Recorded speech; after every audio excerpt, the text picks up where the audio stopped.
Boa tarde, então, a todos e todas. A pauta, eu inicialmente vou fazer uma apresentação e o Gaspareto e a Helena também vão se apresentar, tá? A seguir, nós vamos destacar alguns itens da ementa do curso e vamos explicar a forma de cadastro aí, tá? E também vamos analisar todo o processo aí de uso da plataforma, do curso. O professor Gaspareto vai explicar os detalhes aí, o fluxo das postagens, e também, ao final, a professora Helena vai esclarecer sobre as avaliações, as formas de avaliação, também as formas de entrega, como nós vamos dar um feedback para vocês, tá? Bom, então, me apresentando rapidamente, meu nome é Luiz Eduardo, eu sou professor de História do campus Juiz de Fora, eu estou no IF Sudeste desde 2012, num contexto, né, que esse tema ele vai ganhando muito espaço na educação federal, inclusive em função das leis e das ações afirmativas, principalmente a lei de cotas. Eu ajudei a implantar a disciplina História e Cultura Afro-Brasileira, então eu venho me ligando a esse tema, então, a partir dessa experiência profissional como docente, tá? Eu passo, então, a palavra para o professor Gaspareto. Muito boa tarde a todos e a todas, sejam muito bem-vindas e muito bem-vindos ao nosso encontro de hoje aqui, nessa sexta-feira. Meu nome é Antônio Gaspareto Júnior, eu sou professor efetivo do Estado de Minas Gerais, a disciplina de História, trabalho com ensino fundamental e ensino médio, fui professor no IF Sudeste MG, colega de trabalho do Luiz Eduardo, e agora sou professor do mestrado profissional em Administração Pública na Universidade Federal de Juiz de Fora. Sejam bem-vindos e bem-vindas mais uma vez. Professora Helena. Bom, boa tarde a todas, a todos. Meu nome é Helena Azevedo Paulo de Almeida, eu sou doutorando em História pela Universidade Federal de Ouro Preto, onde eu fui professora substituta também por 2 anos. Eu pesquiso temáticas indígenas pelos últimos 12 anos da minha formação, e sou professora do curso preparatório Luísa Maim. Eu devolvo a palavra para o Luiz. Quero deixar aí aberta a palavra, quem quiser se apresentar, se quiser abrir a câmera. Eu sou o Nelson, eu moro no Rio de Janeiro, trabalho na Universidade Federal Fluminense em Niterói. Eu me formei em administração pública pela UF. Comecei a me interessar por cursos que mostrassem a maneira de pensar de outras sociedades, inclusive dos indígenas, né? Sobre a mentalidade indígena, sobre como eles vivem, sobre tudo que eles sofreram, né? Porque tudo que eles sofreram ainda sofrem, né? Eu sou professora de arte da Rede Municipal do Rio de Janeiro, trabalho com as relações étnico-raciais, envolvendo negros e indígenas, né? Negros em África e na diáspora. Sou bisneta de negro e de indígena, então daí é meu interesse, né, na pesquisa, e já venho desenvolvendo trabalhos na escola, pesquisas, diversos cursos dentro da área, e achei super interessante, né, que vai agregar também essa minha prática docente dentro dessa temática antirracista. Obrigada. Meu nome é Cleiton José Ferreira, eu sou doutor em História pela Universidade Federal de Ouro Preto, sou professor do curso de formação Luísa Maim, aqui de Juiz de Fora, e eu estou fazendo o curso, né, pela formação continuada, né, da qualidade para a gente se habilitar, tratar a temática indígena, especialmente porque existem muitas lacunas na nossa formação, durante a graduação, né, durante o próprio mestrado e doutorado. Então, meu interesse vai nesse sentido, né? Eu sou Alexia Fernanda, estou falando de Formiga, Minas Gerais. Sou estudante do curso de Pedagogia e a minha primeira formação é de História. E no meu TCC que eu estou desenvolvendo é justamente sobre esse tema, sobre o trabalho de índios, né, e negros nas escolas, como que a escola ela trabalha essa temática, né, com as afirmações, né? Eu me chamo Cecília, eu sou aqui de Maceió, Alagoas. Eu sou professora da rede privada do ensino básico. Tenho mestrado pela Universidade Federal de Alagoas. E me interessei pelo curso porque eu trabalho já com as sociedades africanas, né? O processo de assimilação e destituição que elas sofreram desde a África até o Brasil e a Europa no processo de escravidão. Então, já trabalhando com essa temática e me envolvendo bastante com os alunos, tentando mostrar a ele o outro lado, aquele que não se mostra no livro didático, eu percebi que também eles têm uma brecha muito grande em relação às sociedades indígenas, Então, eu não tinha muito conhecimento, comecei a buscar conhecimento com a pandemia, porque muitos indígenas e muitos grupos que trabalham com os grupos originários começaram a fazer palestras e slides e abriram grupos, né, Instagram, Kawaii, e entre outros.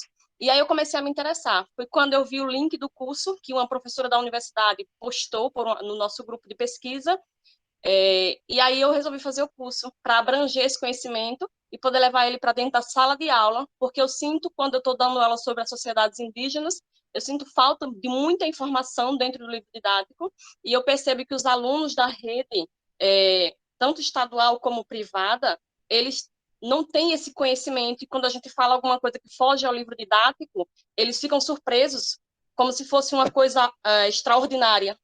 E não é a nossa vivência comum, é a sociedade da qual a gente partiu. Boa tarde a todos e a todas. Meu nome é Miriam Gomes, sou do povo potiguara da Paraíba, do município de Baía Traição. Faço parte da Comissão dos Professores Indígenas Potiguara, o CIF, a qual eu represento no Conselho Estadual de Educação. Sou gestora de uma escola municipal indígena, aqui na aldeia São Miguel Arcanjo, e também professora da disciplina de Etnohistória na Escola Cajutibiró, a aldeia em que eu resido. Para mim é um prazer estar compartilhando aqui as nossas vivências, né, com a educação escola indígena aqui do nosso município, e trocar experiência com todos vocês também, adquirindo novos conhecimentos. Será um prazer participar do curso. A Miriam, ela, juntamente com a professora Jussiene, o professor Edson, vão estar também com a gente no último dia, né, Miriam? No dia 9 de dezembro, né? Passando essa experiência. Mesmo. Meu nome é Patrícia Albuquerque, eu sou atriz, sou professora de arte, no município de Cravinhos, São Paulo, mas eu moro aqui em Ribeirão Preto, né, que é vizinho de Cravinhos. E eu dou aula para o ensino fundamental 1, mais precisamente para o 3º, 4º, 5º são os meus alunos. Eu já acompanho vários artistas indígenas já há algum tempo, negros e indígenas, né? E eu já coloco esse tipo de conteúdo na minha aula, né? Uso a arte indígena como referência, arte negra também. Então, assim, quando eu vi o curso, falei, nossa, é isso que eu preciso, para ampliar um pouco do conhecimento, para poder levar mais referências, né, para as crianças. E eu não pretendo parar com esse estudo, né, dos povos indígenas e dos artistas e artistas negros aí do Brasil todo, né? A cultura popular também é algo que eu gosto muito. Muito obrigada aí, gente. Uma boa tarde aí pra gente. Eu sou professora da rede municipal de Juiz de Fora. Até agosto eu era professora do mestrado em letras da Uniacademia, e eu trabalho há 10 anos com a questão da literatura indígena, faço parte de um grupo, sempre trabalhei com literatura indígena, e eu falei assim, não, então eu vou agora sistematizar o estudo da história, né? A parte da literatura, eu já orientei 2 ou 3 dissertações de mestrado sobre literatura indígena, então eu tenho um conhecimento pequeno, porque são vários, né? São vários elementos importantes. E eu estou gostando bastante do que eu tenho lido. Muito obrigada. Boa tarde a todos. Uma honra estar aqui participando desse curso incrível. Espero que se amplie muito, muito, assim, que todos os professores desse Brasil passem por alguma formação como essa. E eu falo daqui de São Paulo.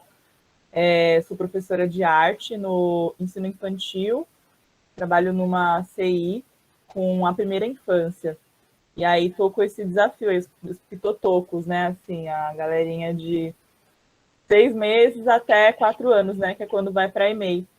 E aí estou com esse desafio de como que eu vou inserir isso, né? Essa temática, transpassar através da arte, né? Eu sou das artes plásticas, né?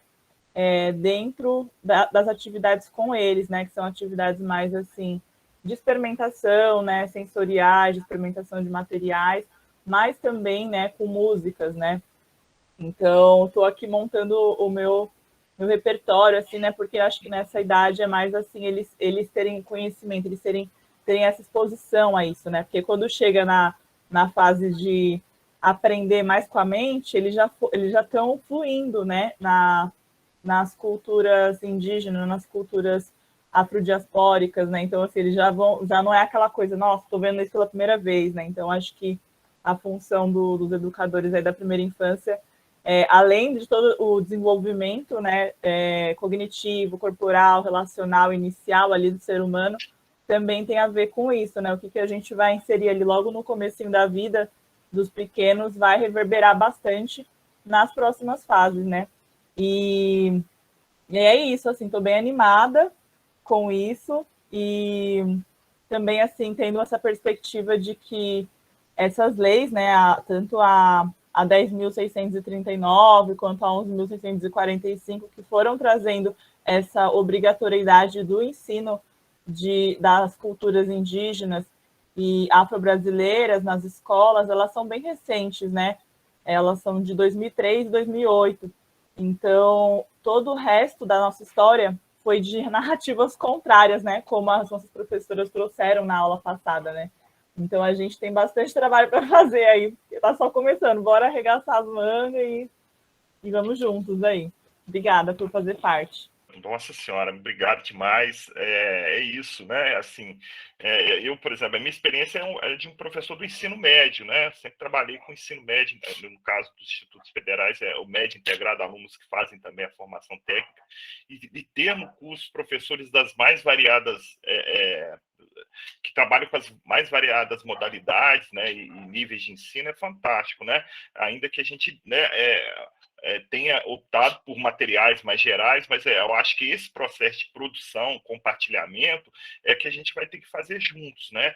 Várias perguntas foram feitas nesse sentido. O material para educação infantil, o material para, inclusive apareceu no debate, né? É um desafio, a gente vai fazer todo esse debate aí, inclusive hoje a gente já vai apontar para isso também na fala da professora Helena. Então, o curso foi pensado para transcorrer em 8 semanas, né? É um curso de 40 horas, e a ideia é que a gente tenha atividades síncronas, que são as palestras, como a gente teve no dia 22, e atividades assíncronas, né? Ou seja, aquelas atividades que estão lá para o cursista ir fazendo à medida que tenha disponibilidade. Então, nós já tivemos a palestra com a professora Marta, com a professora Cleonice Pancararu, né? A palestra, inclusive, está lá no disponível, né?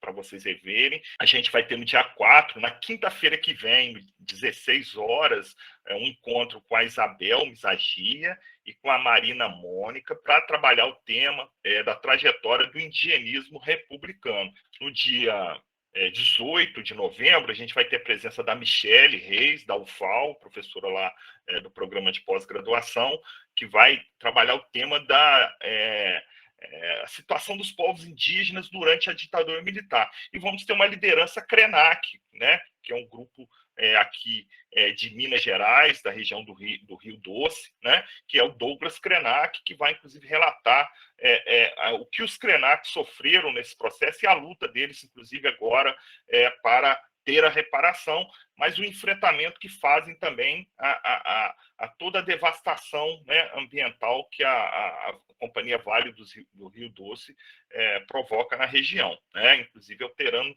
de forma muito grave a vida dessas comunidades indígenas que estão na margem do Rio Doce. No dia 2 de dezembro, a gente vai ter a Tassiana Begali, né, professora da rede estadual de Minas, que pesquisa indígenas na região do Vale do Jequitinhonha.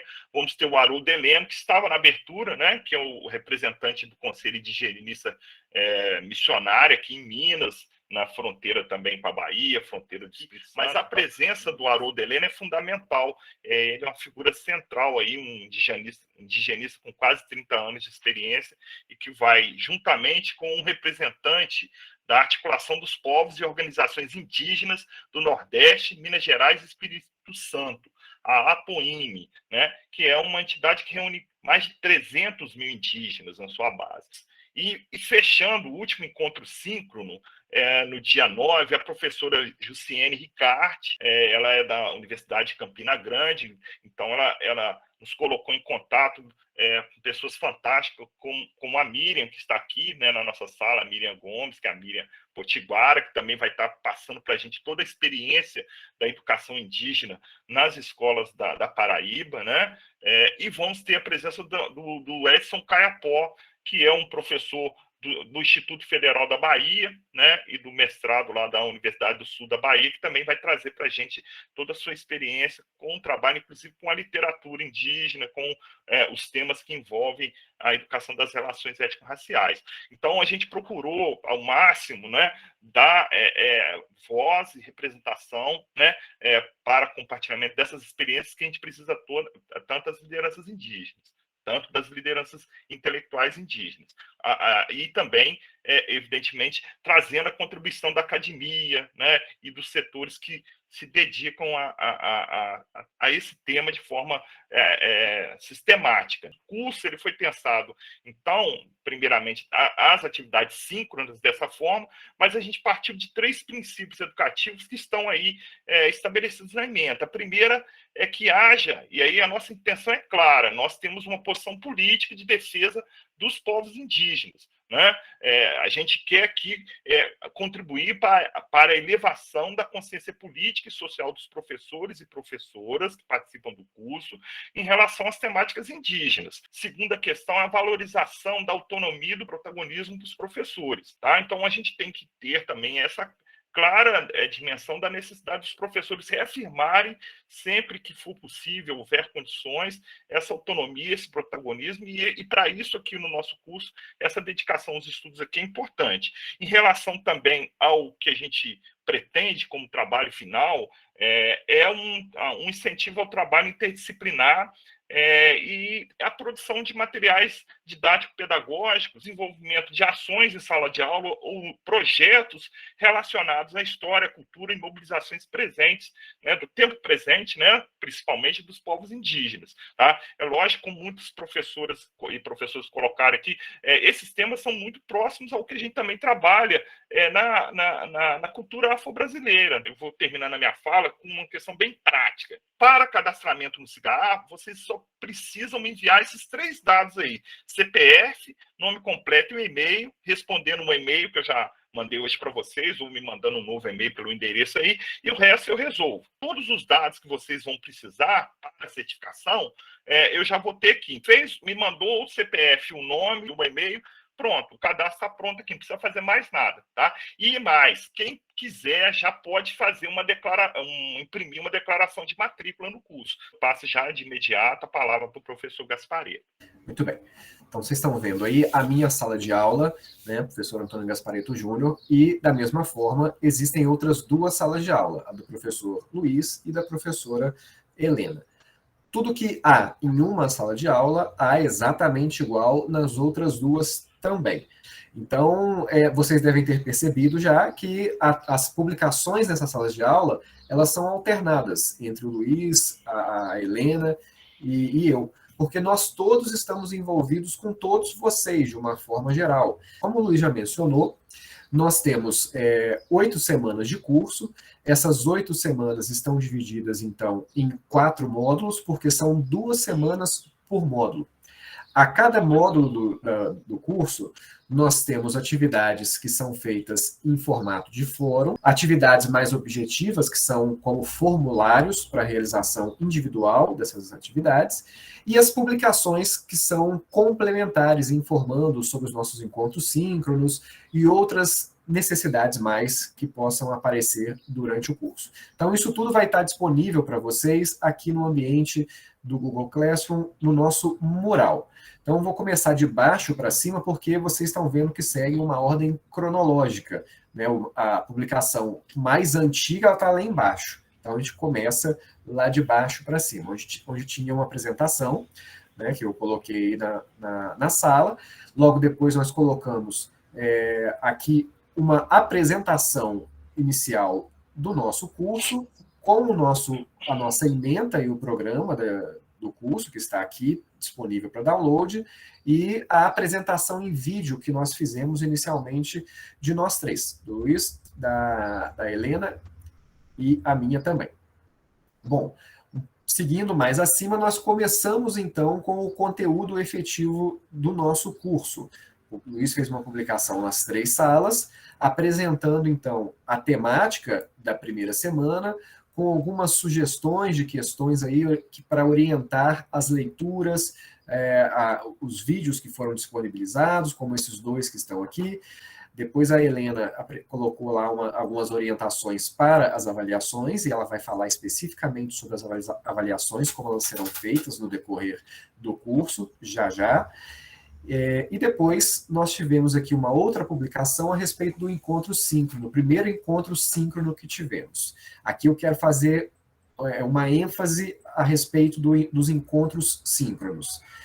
Como vocês sabem, eles são transmitidos ao vivo pelo YouTube, e vocês sempre receberão uma publicação lá no mural, da mesma forma que essa, informando o link aqui de acesso, fica tanto disponível no decorrer do texto, onde estou passando o mouse aqui, que tem o link, quanto aqui embaixo. Em qualquer lugar que você clicar, você vai ser imediatamente redirecionado para o ambiente do YouTube, onde você vai assistir ao vivo a transmissão daquele dia. Depois que o encontro síncrono acaba, imediatamente ele já fica disponível no YouTube para acesso a qualquer momento.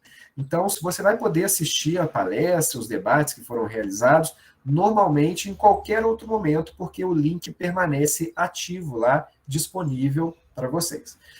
Durante a transmissão, vocês vão encontrar lá na descrição do YouTube uma informação, um link para registro de presença. Depois da fala das nossas convidadas e convidados, esse link vai ser aberto. Ele vai ficar disponível lá, mas o formulário vai ser aberto a partir de determinado momento. Da mesma forma, vocês encontrarão na descrição do vídeo, também no YouTube, um outro link para envio de perguntas, comentários, manifestações. Então, esse link vai estar disponível lá, aberto já, desde o início do evento síncrono, e vocês podem já se manifestar, enviando questionamentos sobre as palestras, comentários. Enquanto isso, nós vamos processar essas perguntas e comentários e transmiti-las aos nossos convidados e convidadas daquele dia, para que isso gere um debate. Então, voltando aqui para a nossa sala de aula, subindo mais um pouquinho, aqui está disponível mais uma vez o link da transmissão ao vivo. E depois nós tivemos a publicação da Helena referente ao primeiro fórum. O fórum é o ambiente de debate, então, onde vocês vão apresentar suas manifestações aí a respeito da temática do módulo que nós estamos desenvolvendo. É um ambiente pensado para ser de troca de ideias, é para vocês interagirem, né? Cada um comentar sobre o comentário dos outros e trocarem ideias nesse ambiente que é o fórum. Para a atividade da temática, do módulo, aliás, vocês recebem, então, documentos, né, que são fontes primárias, vocês recebem documentos de texto, da bibliografia, historiografia, né, a respeito da temática daquele módulo. Nós tivemos aqui documentos de literatura, tivemos aqui documentários que foram disponibilizados, e um formulário específico com 2 questões objetivas aí para serem trabalhadas por cada um e cada uma. Então, são 2 tipos distintos de atividade. Uma atividade de construção conjunta do conhecimento e uma atividade de construção mais particular, mais privada, né, em que cada um vai mobilizar aí os documentos que estão disponíveis, as fontes, os documentários, quando possível, os podcasts, os áudios em geral, e aí mobilizar essas informações todas, essas fontes todas para construir as suas interpretações, as suas análises a respeito daquilo que nós estamos propondo como atividade para cada módulo. Então, só para a gente concluir aqui essa apresentação do nosso sala de aulas, aqui na nossa aba Atividades, nós estamos postando essas informações das atividades, tá? Então, essa aba Atividades, ela fica lá como uma orientadora daquilo que está acontecendo no decorrer do curso, para vocês se situarem e acompanharem o curso com consciência. E depois, Eu acho interessante aqui a aba Pessoas, porque eles vão encontrar quem são os seus colegas da sua turma. Quem quiser fazer alguma pergunta, comentário, tirar alguma dúvida, fique à vontade, pode levantar a mão, pode escrever no chat. Uma dúvida que eu tenho é que no primeiro encontro teve aquele formulário para a gente preencher, né, com a presença, né? Mas mesmo assim, depois eu achei que seria bom eu fazer também aquela atividade que era só para quem não assistiu, não participou ao vivo. Não se preocupe, Nelson. Tudo que você preencheu lá no formulário, se você enviou pergunta, então automaticamente a gente sabe também que você estava presente. E a Jimena, por exemplo, ela mencionou no chat que ainda não conseguiu fazer o comentário dela no fórum, e se ela pode fazer isso. Com certeza, Jimena, fica à vontade. Então tem tempo ainda, e nós estamos super flexíveis para atender a todos e todas, passar a palavra. Então, a professora Helena. Eu vou abrir aqui a ementa na parte estritamente das avaliações, né? A primeira, né, avaliação que a gente disponibilizou foi a participação nos encontros síncronos, né? Como o professor Gasparetto apresentou, cada participação, cada presença conta com 8 pontos, um total de 40 pontos até o final do curso. Para quem não conseguir participar por conta do horário, não tem problema. A gente também disponibilizou a opção de fazer o comentário crítico depois, né, que vocês verem a gravação disponível no canal do YouTube. O comentário crítico também, gente, é uma coisa simples. Vocês podem falar de maneira geral o que foi debatido na fala, né, dos convidados, ao mesmo tempo que vocês podem focar em algo específico, até trazer dúvidas, né, dentro desse comentário. Sintam-se muito à vontade.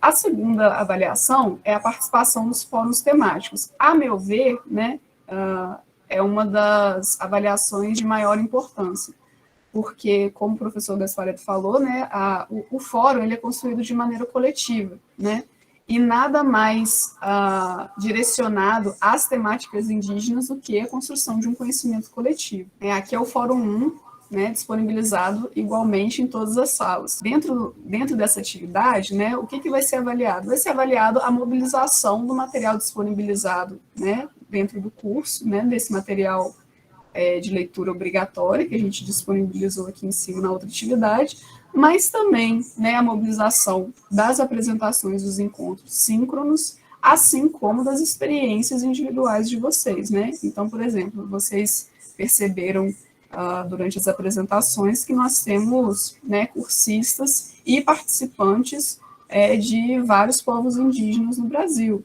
Então, a experiência, né, de vocês enquanto profissionais e profissionais indígenas também tem que ser trazida para o fórum, assim como durante as atividades, né, do formulário que eu vou apresentar para vocês daqui a pouco.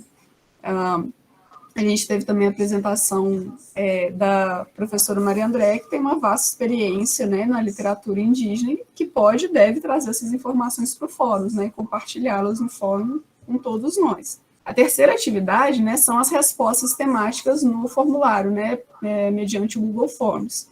Cada formulário vai ter um total de 5 pontos, né, vai valer 5 pontos, totalizando 20 pontos no total no fim do curso. As questões vão ser sempre dentro desse sistema do formulário do Google, e vão ser 2 questões mobilizando o material disponibilizado de leitura obrigatória do curso também. Claro, novamente, se vocês quiserem trazer novos materiais como fontes e base para os seus argumentos, essas informações são sempre muito bem-vindas. Mas não deixem de ler esses materiais para expandir mesmo as suas experiências de leitura, tá? Elas vão ajudar a responder tanto aos debates no fórum, quanto as perguntas do formulário, né? Principalmente as perguntas do formulário, elas foram pensadas a partir desses materiais. E o final, né, que talvez seja a última avaliação, que talvez seja que tenha trazido mais dúvidas, é a elaboração de uma sequência ou material didático, né? que pode ser feito de maneira individual ou em grupo, tá? Aí vai ficar a escolha de vocês. Essa elaboração ou sequência, né, essa elaboração de sequência didática ou material didático, ela pode ser feita de 1001 maneiras, né? Isso vai depender muito da demanda de que vocês sintam que a experiência profissional de vocês pede. Então, por exemplo, se você, né, como a gente ouviu de vários colegas aqui, se você é um professor de artes para o ensino fundamental 1 ou para o ensino infantil, como pensar uma atividade que possa destacar esses debates que a gente vem travando no curso, tá? Então, vai depender muito da experiência profissional de vocês, e isso enriquece a gente, né, enquanto professor do curso, mas com certeza também enriquece os demais colegas, aos quais vocês vão partilhar esse trabalho final, tá? Então, pode ser um exercício, né, assim como nos formulários que são apresentados para vocês, pode ser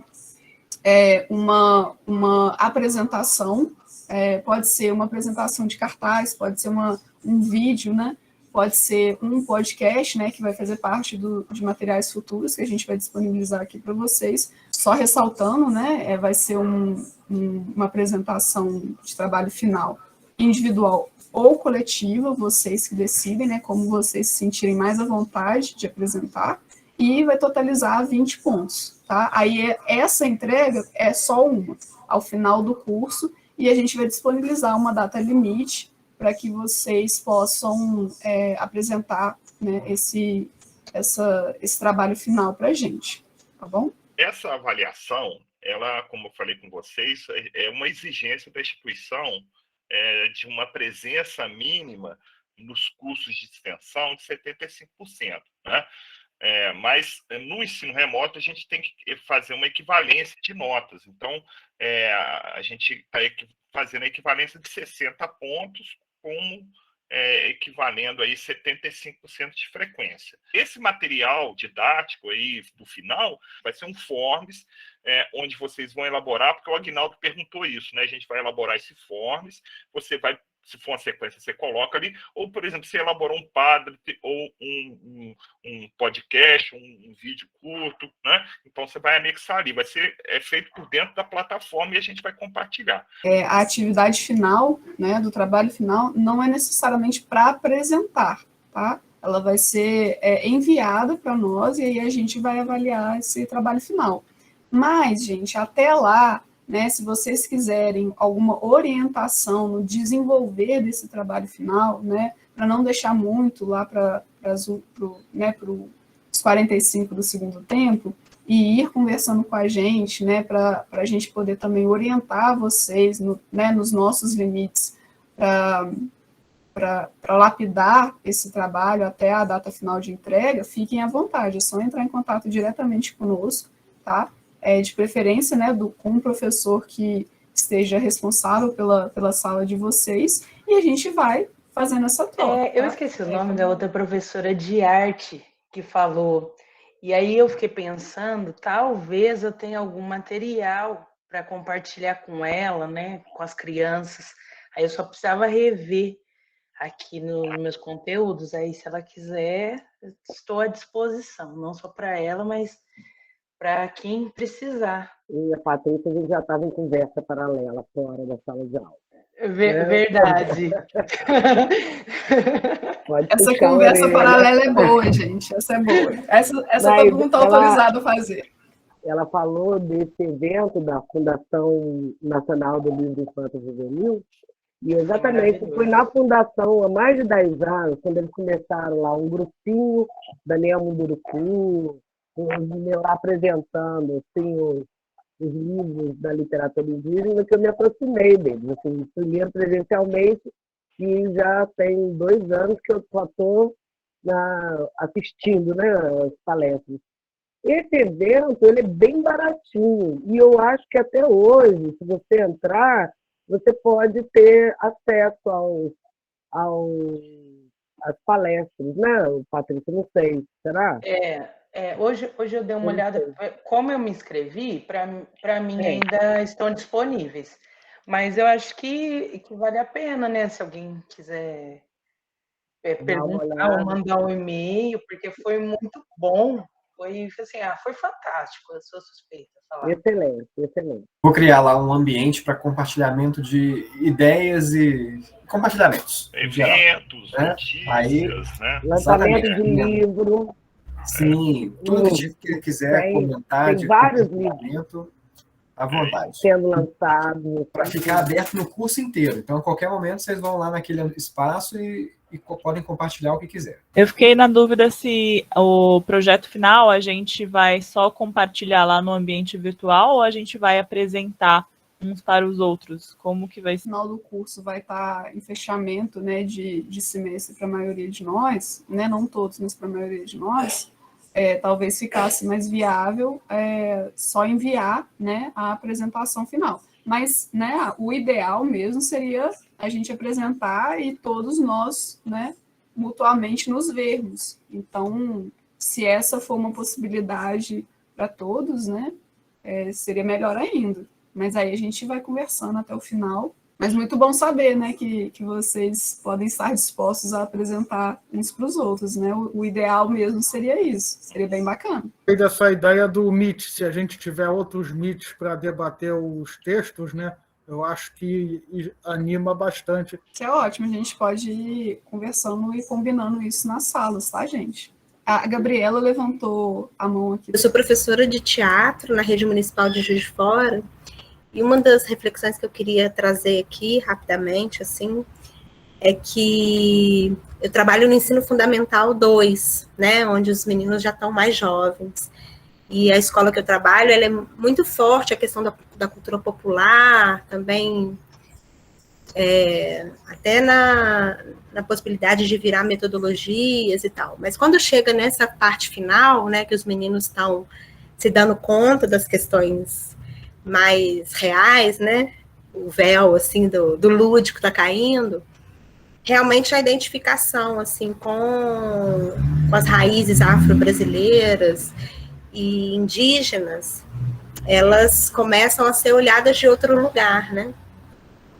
Então, a gente faz um estudo lá na escola, e uma das coisas que eu achava que poderia ser importante também aqui entre nós, se a gente tivesse também algum espaço, né, da gente trazer algumas práticas que a gente já teve, né, a partir dessa questão da cultura popular, para que também a gente pudesse trazer um pouco esse chão da escola, essa pele, né, que nos rasga e traz as cicatrizes aí desses anos aí de exploração, né, e como é que a gente tem visto, quais são os caminhos que a gente tem encontrado, que eu acho que é bacana também, né, e trazendo um pouco de dimensão histórica, política, mas também isso que está aparecendo na sala de aula. Eu queria deixar isso também como uma sugestão, não sei se está aí nos pensamentos de vocês, né, mas pode ser uma conversa, às vezes nem precisa virar um tema de um trabalho, né, mas é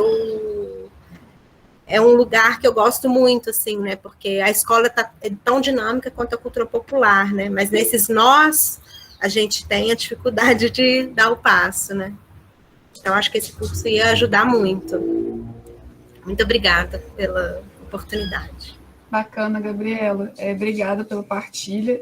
E o que você falou sintetiza, né, a nossa proposta mesmo, porque quando, né, a gente estava falando das avaliações, dos formulários, né, dos fóruns, quando, né, a gente está falando para vocês trazerem as experiências de vocês, né, do circuito profissional de vocês, é justamente isso, trazer as dúvidas dos alunos, as demandas deles, né, mas quando a gente está falando de metodologia de ensino de história, a gente tem que partir da vivência do aluno, né, porque aquele conhecimento é importante, é fundamental, né, é parte dele que o estudante ele vai mobilizar o que está sendo debatido dentro da sala de aula e vai, né, ter as próprias experiências de mundo.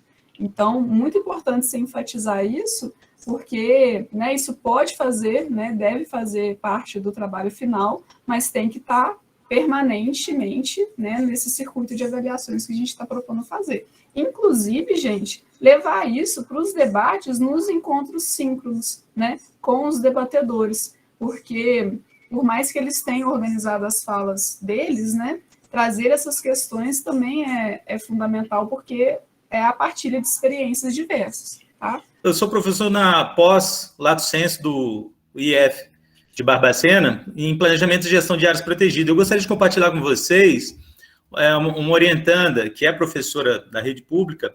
Ela fez um TCC sobre, e de acordo com o que a Gabriela apontou também agora, com essas demandas, né? Ela descobriu, assim, a pergunta era como as terras indígenas, os territórios indígenas são trabalhados no ensino formal, mas a conservação da natureza, como ela é trabalhada no ensino formal sob a participação dos povos em seus territórios, né? Os povos indígenas. E, infelizmente, as respostas não foram animadoras, porque não era, essa questão não era trabalhada com os alunos. Né? E os livros também que foram analisados também apontaram que esse tema sobre conservação da biodiversidade, da natureza pelos povos indígenas não é abordado. Então, isso eu acho que é uma lacuna que está muito no ensino formal, né? É uma lacuna que a gente precisa trabalhar mais, né? E eu até perguntei aquele dia, mas infelizmente eu acho que eram muitas perguntas para as primeiras palestrantes, né? Que como a gente vai vencer isso, como a gente pode romper isso dentro do ensino formal, né? Porque incluir as populações, esse valor, essa importância delas, dos seus territórios para a conservação, é uma forma, né? Uma bandeira, justamente para a gente preservar e ajudar esses povos na sua cultura, né? Na sua plenitude, no seu território, né? Justificando a proteção deles também. Era isso que ele queria compartilhar. E a pergunta, tá, Vanderlei, lá, e eu direcionei para a Cleonice e para a Marta. Eu achei essa pergunta fantástica. A Gabriela comentou aqui, a escola é eurocêntrica, mas não é só a escola, as universidades também são eurocêntricas. A Lei 11.645 e 10.639, a primeira lei é de 2003, a segunda é de 2008, né? São mais de 10 anos, né, de ambas as leis. A de 2013 vai completar 20 anos daqui a pouco. E é muito recente, né? Ainda é muito recente se a gente for comparar com uma reparação histórica devida. E mesmo assim, mesmo sendo tão recente, mesmo tendo dado tempo de ter feito muitas modificações, os cursos de graduação continuam numa resistência enorme de aprovar a obrigatoriedade, né, da disciplina de História da África, na disciplina de Histórias Indígenas, né? Então, por exemplo, na UFOP, né, que é a minha experiência de formação, a gente conseguiu aprovar uma disciplina de História da África mediante não obrigatoriedade, mas era uma disciplina letiva, e a obrigatoriedade, né, da disciplina só foi aprovada, acho que há 4 anos atrás, né? Então, é muito recente. Tem muitas ideias aqui e a gente vai dar um retorno a vocês. E o curso, a própria estrutura que consome muito. Então, acho que tem que ter mais pessoas para pensar, para articular, né? E eu acho que a gente pode fazer isso a partir de agora lá nos fóruns, né? A gente enganjar lá, fortalecer os fóruns, né? E a partir daí a gente vai coletivamente vendo as formas, né, de ampliar as informações e até para além do curso.